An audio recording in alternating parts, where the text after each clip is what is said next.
nous allons nous présenter à tous nos frères et nos sœurs en Christ qui nous suivent ou qui nous écoutent de près ou de loin, et surtout ceux ou celles qui nous suivent sur les réseaux sociaux. Nous allons et nous insistons toujours à nous présenter à vous parce que il est évident que à cette heure, à cette époque du temps de la Odyssée, l'âge de l'église, la Odyssée, où le 7e et dernier prophète messager, où le 7e et dernier prophète messager, dont le nom est William Marion Branham, né en 1906 et qui est mort physiquement en 1965, nous, MVM, avons donc remarqué, avons donc su et nous comprenons aisément que le premier message que William Marion Branham a prêché à l'âge de son église, ce message est méconnu, beaucoup méconnu dans le monde entier. Que se bénisse. L'évangile qu'il a prêché est méconnu. Et pourquoi? L'évangile que vraiment a prêché est méconnu parce que les gens de son époque n'étaient pas prêts à accepter la vérité biblique qui venait donc de lui. Que se bénisse. Les gens n'étaient pas prêts. Pourquoi? Parce que la prédication de Branham ne faisait pas partie de leur organisation religieuse, de leur isme. Ils ont donc créé, parlant de la religion se disant chrétienne. Pourquoi? Parce que la prédication de Branham n'avait rien à voir avec les différentes prédications ou doctrines qui existaient sur la terre dans les différents lieux de prière habituellement appelés les églises. Parce que Dieu lui avait donné la vision de sa propre parole de par les Saintes Écritures qui n'avaient rien à voir avec ce que le monde religieux avait comme adoration, avait comme évangile. Que se bénisse. Que se bénisse. Frères et sœurs, c'est les raisons pour lesquelles nous, MVM, qui venons en dernière position de cet âge de l'Église des Nations de la Odyssée, nous avons donc la vocation de vous présenter qui est le MVM, à savoir le ministère de la voix de Béni Matthieu verset à 6, qui est la LDS, à savoir le ministère de la lumière du soir, où le prophète est donné, prophète messager majeur envoyé par le véritable Dieu, il est le frère, le précieux frère William Marion. Amen. Raison pour laquelle nous aussi MVM, nous sommes aussi méconnus du monde entier. Pourquoi? Parce que le monde entier, dans l'adoration, dans le christianisme, a eu un penchant en dehors de la volonté parfaite et positive du véritable Dieu, dans le nom glorieux est le Seigneur Jésus-Christ. Pourquoi? Le MVM est méconnu. Le MVM est méconnu à cause de la véracité, de la vérité prêchée, étant inscrit noir sur blanc dans la Bible, et qui n'a rien à voir, et qui ne s'accommode pas, et qui ne s'associe pas avec toutes les doctrines religieuses qui se trouvent dans ce monde. Pourquoi? Parce que nous ne sommes pas en communion avec eux dans l'adoration. Que se bénisse. Que se bénisse. Voici les raisons pour lesquelles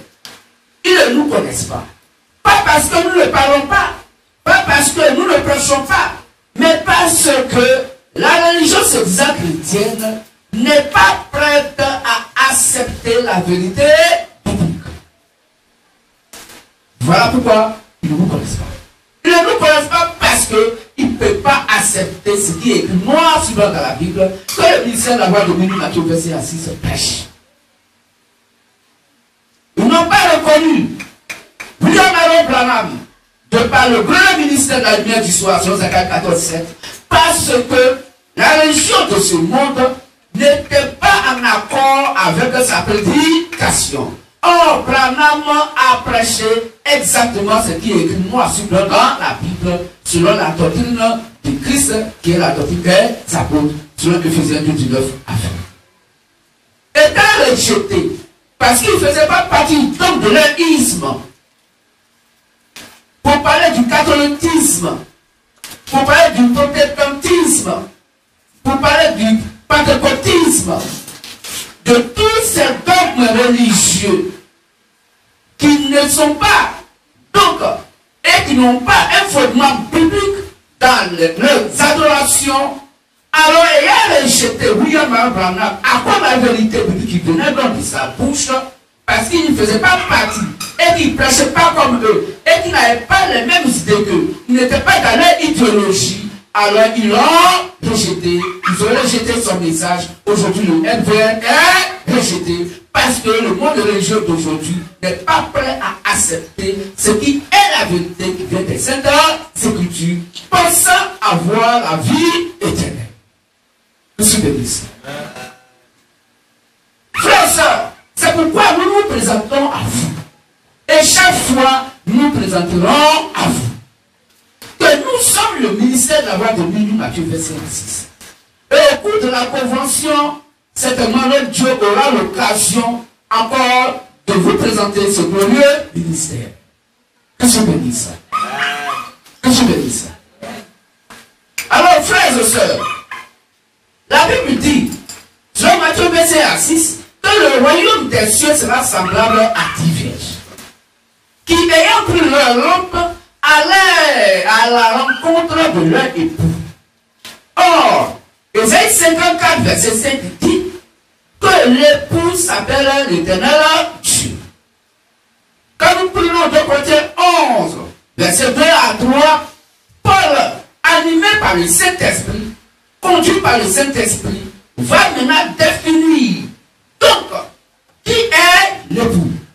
Que je bénisse. Et il dit, c'est moi, j'ai posé le fondement comme un sage architecte par la grâce que le Seigneur Jésus le Christ, donc que Christ m'a donné, j'ai posé le fondement de l'évangile comme un sage architecte.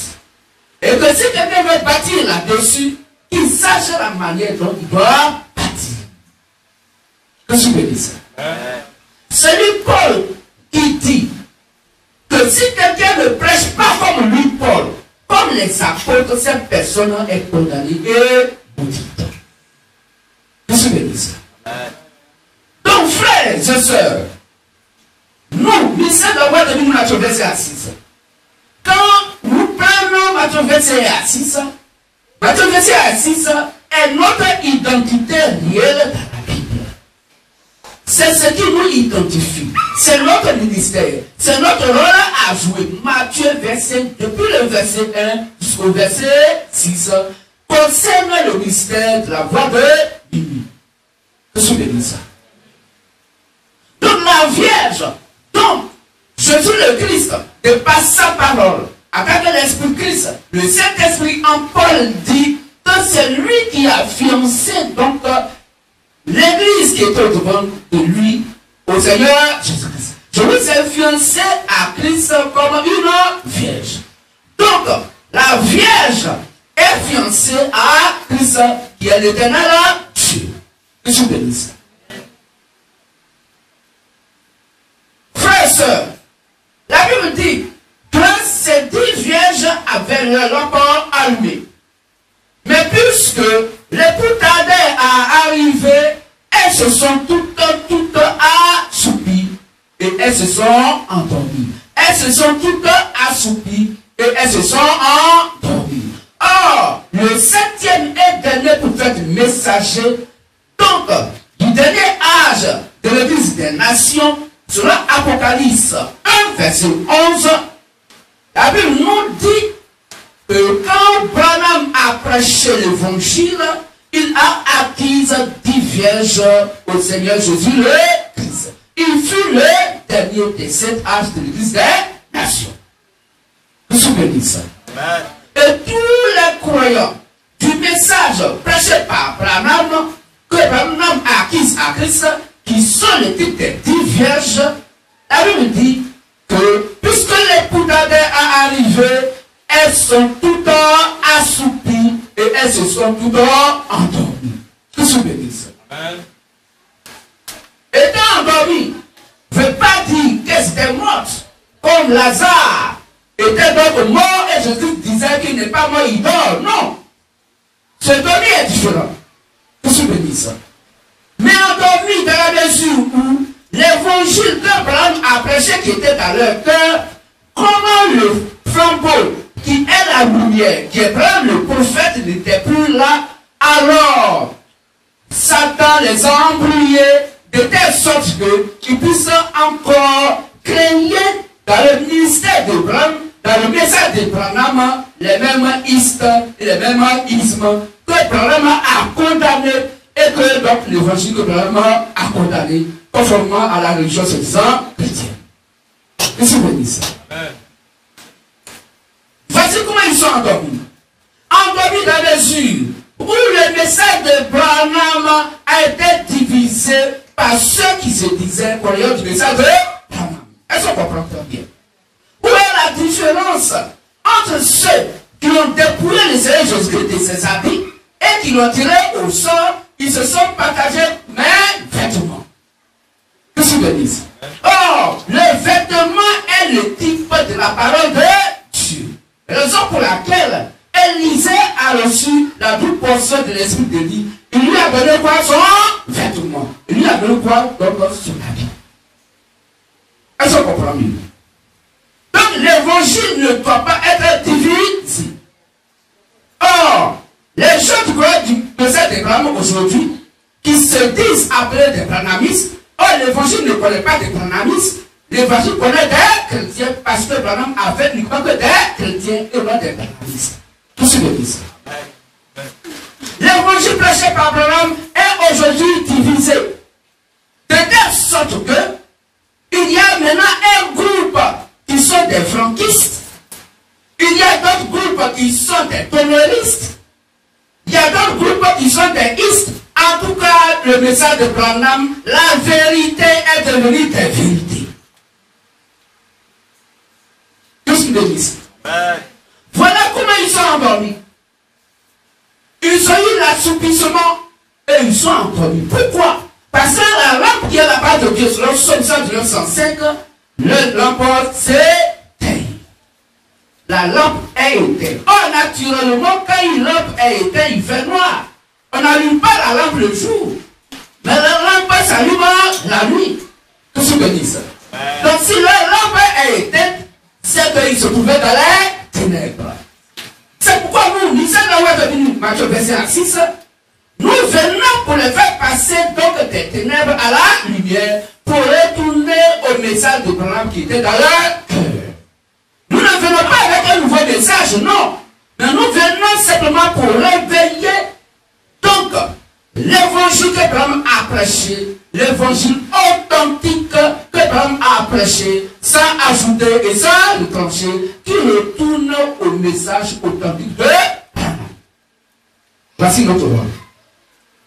Raison pour laquelle, quand vous écoutez bien Matthieu verset 6, vous allez voir que la voix qui a crié au milieu de la nuit n'a pas changé leur lampe, ne les a pas envoyé une nouvelle lampe. C'est leur lampe qu'elles avaient, c'est les mêmes lampes qu'elles ont ramenées. Donc nous ne venons pas avec un nouveau évangile. On ne vient pas avec un autre évangile. Mais nous prêchons exactement l'évangile que Branham a prêché.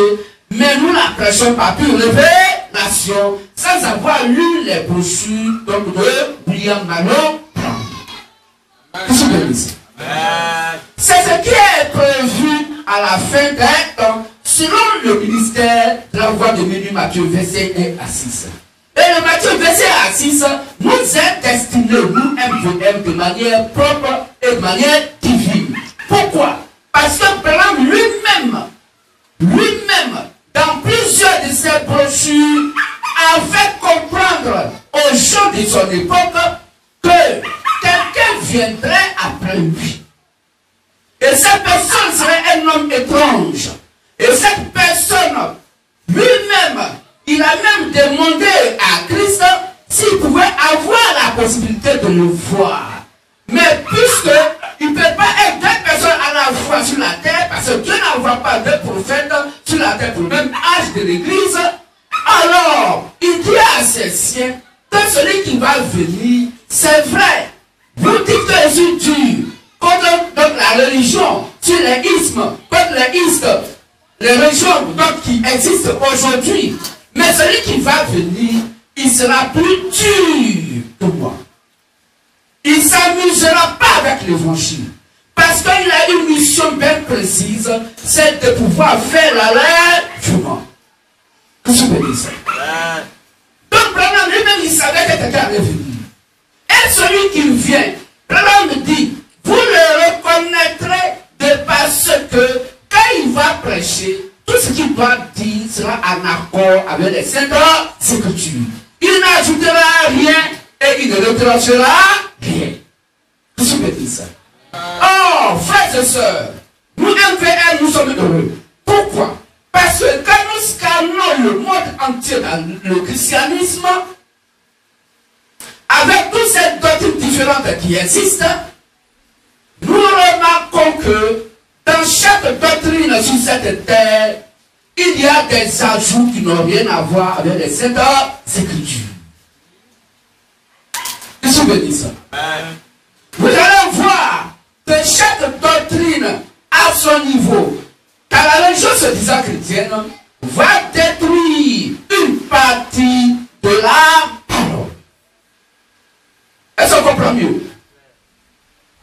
Ils vont accepter une partie de la parole et ils vont rejeter l'autre. Et ce qu'ils ont rejeté, ils vont combler ça avec leur pensée humaine. Qu'est-ce que je veux dire ça? C'est pas nous, proprement, exactement avec les Saintes Écritures, à vous, nos frères et sœurs qui nous écoutez, que nous, lycée d'avoir devenu Matthieu, verset 1 à 6, nous sommes à cette époque de minuit, et comprenons que minuit est largement déjà passé. Nous sommes déjà au matin du 7e jour. Nous sommes à l'aurore du 7e jour, car minuit est largement passé. Qu'est-ce que je veux dire ça? C'est comme nous disons que quand nous regardons dans le monde entier, dans toutes les doctrines du monde entier, dans ce qui concerne l'adoration, il n'y a que le MVM qui prêche la Bible telle qu'elle est écrite noir sur blanc, sans ajouter et sans retrancher. Qu'est-ce que je veux dire ça? C'est pas Matthieu 24, 36 dit, que pour ce qui concerne le jour et l'heure, pour ce qui concerne le jour et l'heure de l'enlèvement, personne ne le sait. Le Fils de l'homme ne le sait pas. Aucun homme de Dieu ne le sait, si ce n'est le Père sûr. C'est évident que le Père viendra sur la terre pour pouvoir donc se mettre en contact avec sa fiancée. Nous sommes d'accord. Qu'est-ce que je dis ça? Le Père, comme le fiancé qui est Christ, viendra sur la terre dans un corps avec le Saint-Esprit Père qui connaît le jour et l'heure, qui va nous dire, voici l'époux, allez à sa rencontre. Il faut être celui qui connaît l'époux, qui a vu l'époux, qui a le calendrier de l'époux, pour savoir que l'époux est déjà là. Qu'est-ce que je veux dire ça? Nous sommes les seuls détenteurs de la vérité absolue concernant le christianisme sur toute la terre. Qu'est-ce que je veux dire ça? Parce que la Bible est claire. Et la Bible est tant bien que le miroir du chrétien, le socle du chrétien, la boussole de tout chrétien. La Bible dit, selon Jean 3, 34, celui que Dieu a envoyé dit les paroles de Dieu. Or, les paroles de Dieu, c'est la Sainte Bible. Selon 2 Timothée 3,16, toute la Bible est donc inspirée de Dieu. Et Jésus pourrait dire dans Jean 5, 39 à 36, que Moïse a parlé donc de moi, parce que c'est de moi qu'il a écrit. Et toute la Bible est un témoignage de moi, Jésus-Christ. Donc toute la Bible parle du Seigneur Jésus-Christ, qui est Dieu lui-même, qui a écrit sa propre parole, parce qu'il est sa propre parole sur Jean 1. Que se bénisse. Que se bénisse. Frère, donc, quand nous regardons au miroir de cette écriture, toutes les dénominations religieuses sont dans le faux. On le dit, pour votre amour, frères et sœurs, qui nous écoutez, celui qui est né de Dieu, écoute les paroles de Dieu et les met en pratique. Mais celui qui n'écoute pas, c'est-à-dire la Bible, il n'est pas né de Dieu. En réalité, notre prédication, ce n'est pas de changer le statut spirituel de quelqu'un, non. Mais l'évangile que nous prêchons est venu pour chercher et sauver les fils et les filles du véritable Dieu qui étaient perdus. Donc Dieu vient croiser Dieu. Dieu vient chercher Dieu. Mais pour que Dieu cherche Dieu et que Dieu puisse trouver Dieu, il faut que Dieu qu'on cherche puisse comprendre le langage de Dieu et que les deux Dieu puissent avoir le même langage pour pouvoir se comprendre. Or, la religion et le véritable Dieu ne se comprennent pas. Qu'est-ce que je dis ça? Et pourquoi? Parce que ce qu'eux prêchent, l'adoration qu'eux font, n'est pas en accord avec ces écritures. Conformément à la doctrine de Christ qu'il a laissé à ses 11 disciples appelés les disciples. Qu'ils se bénissent.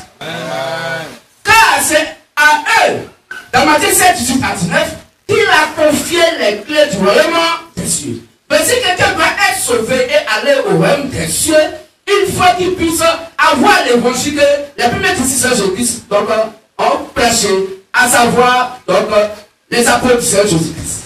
C'est donc l'évangile, étant dans les clés du royaume des cieux, que l'homme doit avoir pour savoir s'il est sauvé ou pas. Qu'est-ce que je dis ça? Amen.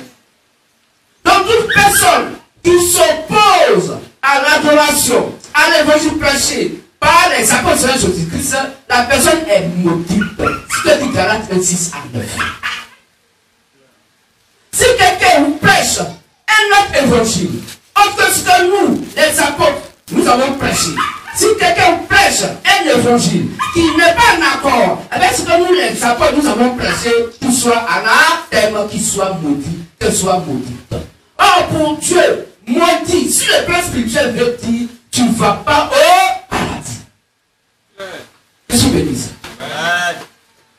Frères et sœurs, ce que nous remarquons, Dieu juge aujourd'hui au travers de l'évangile qu'il a laissé à ses disciples. Selon Jean 17, verset 20. La Bible dit, dans Jean 17, verset 20, Jésus-Christ lui-même de son vivant, avant sa mort et sa résurrection, il dit que l'évangile, quand je vous ai confié, vous les disciples, c'est cet évangile par lequel toute personne qui va venir à moi puisse avoir dans son cœur. En Dieu, c'est ce que vous avez prêché. Toute personne qui vient à moi, tu ne le connais pas. Qu'est-ce que je dis ça? C'est pas, il dit, c'est pas pour eux seulement que je prie. Il ne prie pas seulement pour les disciples. Il ne prie pas seulement pour ses apôtres. Mais il dit, je prie pour toute personne qui va croire en moi, Jésus-Christ, ne dit pas eux leur parole. Donc toute personne qui s'oppose à l'évangile que les apôtres de Jésus-Christ a prêché, tu n'es pas dans la volonté du véritable et réel Dieu. Tu vas à l'enfer. Parce que c'était par la clé de leur évangile que la porte qui est Jésus-Christ va s'ouvrir pour que tu puisses aller au paradis. Sinon, la porte qui est Christ, selon Jean 10, verset 7, verset 9, sera fermée pour toujours. Car si une porte est fermée, il faut une clé pour ouvrir. Or, Jésus-Christ a fermé la porte du paradis. Il a remis les clés du paradis à ses disciples, appelés les apôtres. Selon Matthieu 7, 18 à 19. Quand tu es Pierre, tu sais Pierre, je bâtirai mon église. Les portes s'agissent de moi ne prévaudront point contre elle. Je te donnerai les clés du royaume des cieux. Ce que tu liras sur la terre sera lié dans les cieux. Et ce que tu délieras sur la terre sera délié dans les cieux. Donc, c'est l'évangile des premiers disciples de Jésus-Christ, y compris les 7 prophètes, des 7 âges de l'Église des nations. C'est cet évangile qui sauve. C'est elle qui donc condamne aussi. Toute personne qui n'a pas accepté dans leur évangile est condamnée selon Éphésiens 2, 19 à 20. Car vous avez été édifiés sur le fondement posé par les apôtres et les prophètes, Jésus-Christ lui-même étant la pierre angulaire. Donc c'est sur leur évangile que nous devons être édifiés. Toute adoration qui n'a pas le même évangile que les premiers disciples de Jésus-Christ, cet évangile conduit directement à l'enfer. Qu'est-ce que vous dites? Voici les raisons pour lesquelles il n'y a que nous MVM seuls sur la terre et nos frères de la RDS qui malheureusement sont endormis parce que l'évangile dort dans leur cœur et que nous MVM nous sommes en train de réveiller. Il n'y a que nous, donc MVM et RDS, qui détenons la vérité absolue sur la terre aujourd'hui. Pour que la RDS puisse donc se réveiller, il faut le ministère de la voix de minuit pour lui dire, retournons donc à l'évangile authentique que vraiment a prêché. Voici l'époux, allez à sa rencontre. Oh, l'époux est la parole de Dieu, l'époux est Christ, l'époux est l'évangile authentique, la doctrine de Christ. Car si quelqu'un vient à vous et qui n'apporte pas la doctrine de Christ, il n'a ni le Père ni le Fils. Que je le dise. Voici ce qui condamne les dominations religieuses. Si quelqu'un vient à vous et qui n'apporte pas la doctrine de Christ, il n'a ni le Père ni le Fils. Que je le dise. La religion, son adoration, n'a ni le Père ni le Fils. Pourquoi? Parce qu'il s'oppose à ce que le Fils a dit. Puisque le Fils s'est déversé dans ses disciples. Et il les a remis les cœurs de l'homme des cieux, la bonne nouvelle. C'est quand ils vont condamner dans l'adoration, le Fils a condamné, le Père a condamné. Qu'est-ce que vous dites? Donc, le Saint-Esprit au travers des disciples de Jésus-Christ dit que la femme ne peut pas prêcher et qu'aujourd'hui, on met la femme à la prédication, la religion met la femme à la prédication, oui. Le monde religieux se disant évangélique a leur femme à la prédication et il l'appelle maman pasteur. C'est un blasphème. Qu'est-ce que vous dites ça? Comprenez que nous ne sommes comme personne, non. Mais nous préférons vous dire la vérité absolue. Ils vont dire maman pasteur. Mais la même chose est à voir quelque part. Et ils vont l'appeler ma soeur. Ça c'est nos frères de l'Église catholique romaine qui appellent la femme sœur. Le monde donc évangélique va l'appeler maman pasteur. Voilà la différence. C'est la même chose. Qu'est-ce que vous dites ça? Ce qui est important, la Bible s'oppose à la prédication de la femme. Qu'elle soit maman pasteur, cousine pasteur, ou sœur, ou quoi que ce soit, ces deux pieds ne doivent pas se mettre ici à la chair. C'est ce que dit l'évangile, la doctrine de Christ. Toute personne qui s'oppose à ça, s'oppose à Christ, donc s'oppose au Père. Donc il n'a ni la parole qui est donc le Fils, il n'a ni la parole qui est le Père. Qu'est-ce que je dis ça? Et pour ce qui concerne des prédications dans lesquelles on fait baptême de nouveau-né, alors que la Sainte s'oppose au baptême donc des nouveau-nés, alors chaque personne s'oppose à Christ, s'oppose au Saint-Esprit qui a écrit donc les Saintes Écritures au travers des êtres humains. Ce que dit Acte 7, à partir du verset 52. Homme au courant, incirconcis de cœur et d'esprit, vous vous opposez toujours au Saint-Esprit. Or, la Bible a été écrite par Christ à travers le Saint-Esprit. Quand nous prenons 2 Pierre 1, 21, la Bible est claire que c'est poussé par le Saint-Esprit que des gens, des hommes ont écrit la part de Dieu. Donc l'auteur de la Bible s'appelle Jésus le Christ à la dimension Saint-Esprit. Puisque il était dans des instruments de travail appelés les apôtres et les prophètes. Christ lui-même étant la pierre de l'âme de sa prédication. Qu'est-ce que vous dites? Est-ce qu'on comprend mieux? Est-ce qu'on peut accorder notre Seigneur Jésus-Christ? Frères, sœurs, nous le répétons.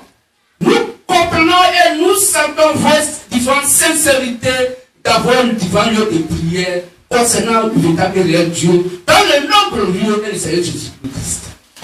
Nous savons combien de fois vous êtes sincères dans vos adorations. Mais vous avez mal compris Dieu. Oui, parce que son plan divin qu'il a mis sur place concernant les Saintes Écritures, il ne révèle cela qu'à une seule personne, à une époque bien déterminée, appelée le prophète messager. Il ne révèle pas à plusieurs, mais il n'est pas déterminé, il ne confie donc son plan divin à un seul individu, que plusieurs doivent écouter pour leur salut. Selon Apocalypse 1, verset 2 à 3, selon 1 Timothée 4, verset 16. Pour dire, toi, Timothée, vais sur toi-même et vais sur l'enseignement que moi, Paul, celui qui a été mandaté, qui est la lumière pour éclairer donc les nations, car c'est à moi qu'il a confié l'évangile. Et mon évangile que je prêche, je n'ai pas reçu d'un être humain, mais par pure révélation du Seigneur Jésus le Christ. Car quand il lui a appris de me mettre à part dès le sein de ma mère, je n'ai pas consulté école théologique, je n'ai pas consulté école pastorale, je n'ai pas consulté séminaire de prêtres, mais il a mis ses paroles dans ma bouche et il m'a dit, je t'envoie pour que tu sois la lumière des nations, pour pouvoir les éclairer, pour les faire partir donc des ténèbres à la lumière, donc de la mort à la vie éternelle. Que je vous dise. Il était le seul. Aujourd'hui encore, Dieu ne change pas. Dieu va clore le christianisme sur la terre par le ministère d'avoir de Matthieu 6. Que je vous dise. Donc voici ce que nous voulons vous dire. Pour ce qui concerne notre présentation, pour que vous puissiez savoir quel est notre place dans la Bible et pour quel rôle nous ministère d'avoir de Matthieu 5 et 6. Donc nous sommes présents. Nous ne sommes pas contre vous. Mais la sincérité de Dieu dans l'adoration dans le cœur de quelqu'un, c'est d'appliquer ce qu'il a recommandé. Voici ce que tu appelles sincérité. Non, je suis sincère, je crois en Dieu, je suis sincère, je suis sauvé. Tu mens. Je crois en Jésus-Christ. Non, Jésus c'est mon Dieu personnel. Tu mens. Il n'est pas un Dieu personnel. Il est le Dieu commun à ses fils et à ses filles. Depuis quand un père qui a 3 enfants, chaque enfant a donc son papa de manière donc personnelle. Un père qui a 3 enfants, que lui-même il a mis au monde avec sa femme, mais les 3 enfants, ils ont leur papa de manière commune. Que je vous bénisse.